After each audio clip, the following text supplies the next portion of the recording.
Hi, welcome to Misaligned Learning. I'm Jackie, and today we're going to talk about smoothing our mesh when we're modeling for production.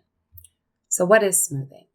Smoothing is a process that we use that increases the resolution of our mesh while achieving a smoother, rounder appearance. This is usually done later in the pipeline, ideally at render, so that we can work in a nice lower resolution, keeps our files lighter, but then we achieve a higher resolution and a higher quality look in our final shot. So what's smoothing actually doing to our geometry? Well, let's look over here on my screen. I have a split screen over here. This one's representing what's happening at render using the Arnold renderer, and here's our viewport. Now, if we have a basic cube like this, and we were to run a smooth on this, we can do that under our mesh, smooth. And what this is doing is it's adding one subdivision to our original mesh, which is taking each face and dividing it by 4, and then it's using the information from its original components and averaging everything out, including the new resolution, and achieving a rounder look. So if we look on this new mesh here, and we find our original shape, I'm drawing with a mouse, so forgive me.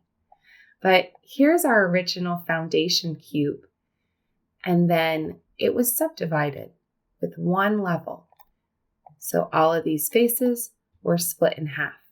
And then we can obviously also see that the shape was rounded out. So this is one subdivision. If this mesh were to be divided another level, well, now here's our original shape.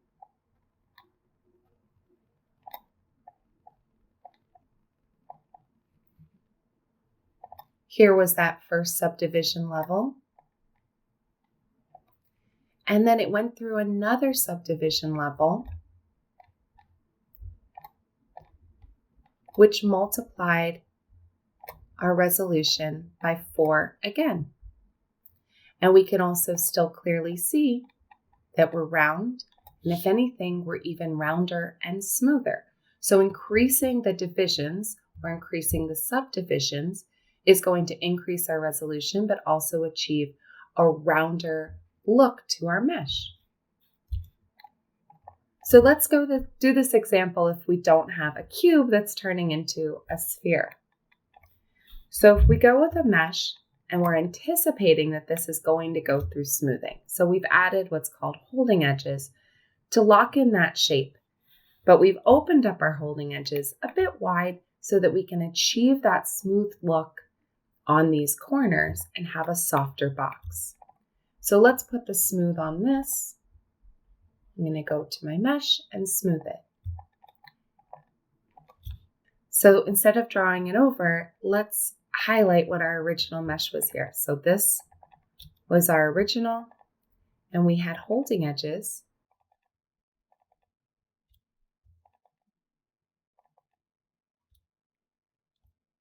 Let's get the one over here. All right, so these were our original holding edges. And then all of those holding edges were divided. So all of our new edges that we're getting were our subdivisions. So each of these faces, so if we look, let's say we look over here, it was divided by 4.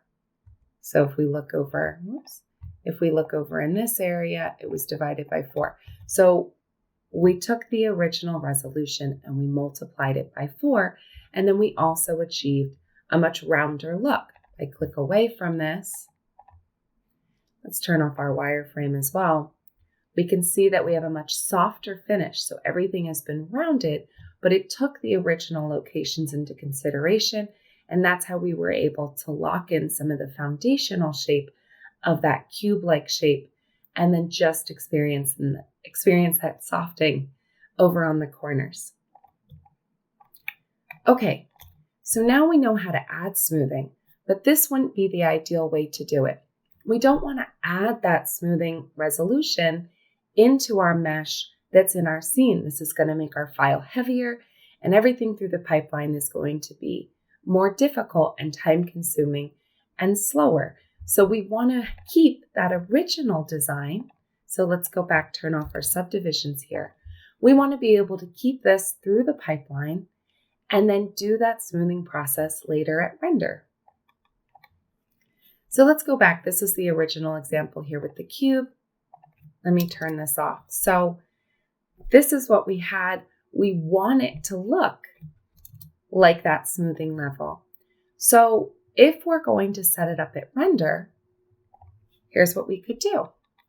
Now this is through the Arnold renderer example. This would be different depending on what you're using to render.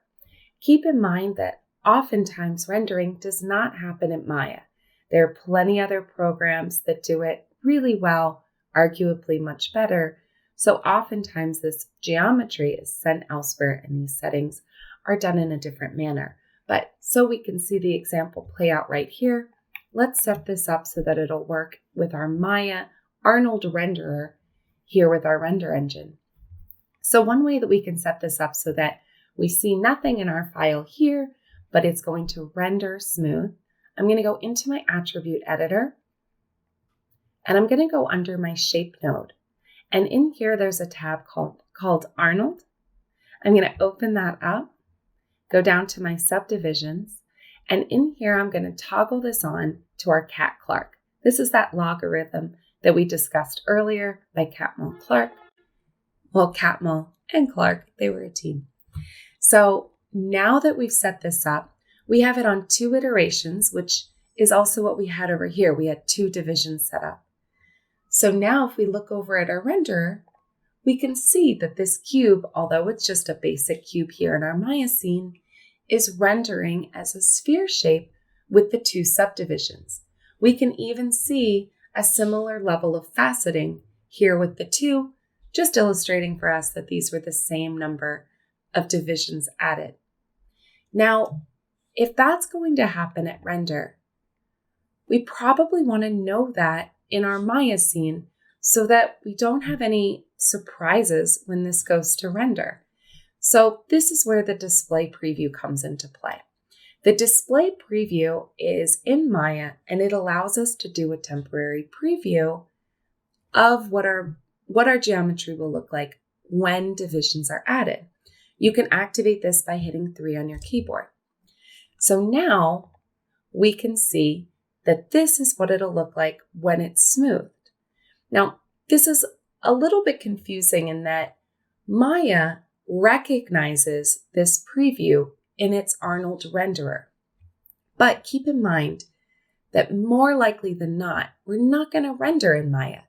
All other programs do not recognize 3 as a way to render it permanently, or a way to smooth it permanently, I should say. So this is just a preview. Yes, we're seeing a result here, but don't be fooled. This is not going to take effect if this geometry were to be sent to any other program for smoothing, or most, I should say. But let's just talk about what's happening with this. We do have some control over what we're previewing if we're interested. So I'm back in my shape node here, but this time I'm going to open up my smooth mesh, and here we can see our subdivision levels. By default, our smoothing is going to display 2 subdivision levels, which happens to match what we're rendering and also what we ran here on our smooth. But if we did want to change this, let's just say to preview this at a much higher display level, because that's what we're expecting at render, we might increase that. And now you'll see that the smoothing level is much more refined. We don't have as much faceting. Let me also just turn on what's happening under the hood here. So I'll go closer to this view. Here's 2, and you'll see that they're the same. So even though we're not seeing all those extra edges in our file, we're just seeing this nice, smoother look.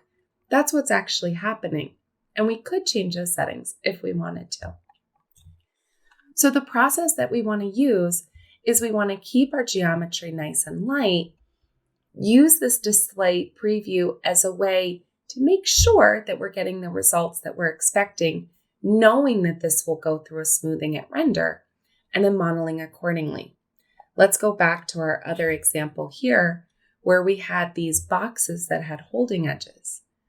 So if this box is going to go through smoothing during its render process, I'm going to turn that on.